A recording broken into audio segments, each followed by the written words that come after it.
ఇవాళ మేడారానికి భట్టి మంత్రుల బృందం. మధ్యాహ్నం వనదేవతలకు ప్రత్యేక పూజలు. మాస్టర్ ప్లాన్ పనులను పరిశీలించనున్న మంత్రులు. మేడారానికి పోటెత్తిన భక్తులు. సమ్మక్క సారక్క దేవతలకు ముందస్తు మొక్కులు. పస్రా మేడారం మధ్య వాహనాల రద్దీ. ఇవాళ చంద్రబాబుతో జంగా కృష్ణమూర్తి భేటీ. టీటీడీ బోర్డు సభ్యత్వానికి రాజీనామాపై చర్చ. భవిష్యత్ కార్యాచరణపై రానున్న క్లారిటీ. తిరుమల పవిత్రతను దెబ్బతీస్తే సహించేది లేదు. వైసీపీ దుష్ప్రచారాన్ని తిప్పికొట్టాలి. టీడీపీ ముఖ్య నేతలకు చంద్రబాబు దిశానిర్దేశం. విజయవాడలో బీజేవైఎం ఆధ్వర్యంలో 5K మ్యారథాన్ ప్రారంభించిన మంత్రి సత్యకుమార్.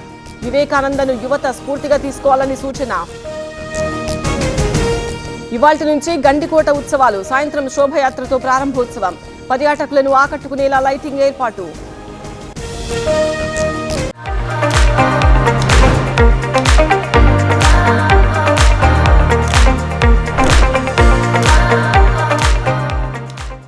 తెలుగు రాష్ట్రాల్లో సంక్రాంతి పండుగ రద్దీ. సొంతూళ్లకు పయనమైన హైదరాబాద్ వాసులు. కిటకిటలాడుతున్న రైల్వే స్టేషన్లు, బస్టాండ్లు.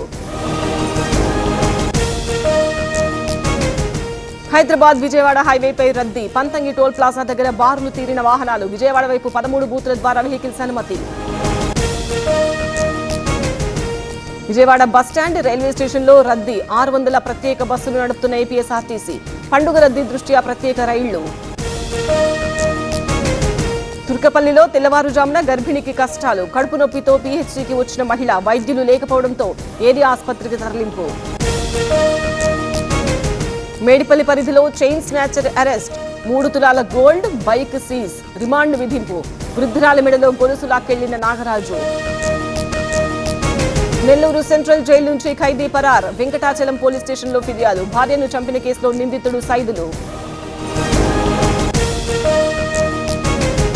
తెలంగాణలో పెరిగిన చలి తీవ్రత. మరో 3 రోజుల పాటు తీవ్ర చలిగాలులు. సింగిల్ డిజిట్ కు పడిపోయిన ఉష్ణోగ్రతలు. శ్రీలంక సమీపంలో తీరం దాటిన వాయుగుండం. తమిళనాడులో భారీ వర్షాలు. దక్షిణ కోస్తా, రాయలసీమలో మోస్తరు వానలు. కేరళలో అమిత్ షా పర్యటన. ప్రచారాన్ని ప్రారంభించనున్న బీజేపీ అగ్రనేత. సాయంత్రం ఎన్డీఏ నేతలతో సమావేశం. గుజరాత్లో ప్రధాని పర్యటన. సోమనాథ్ ఆలయంలో ప్రత్యేక పూజలు. ఓంకార మంత్ర జపంలో పాల్గొన్న మోదీ.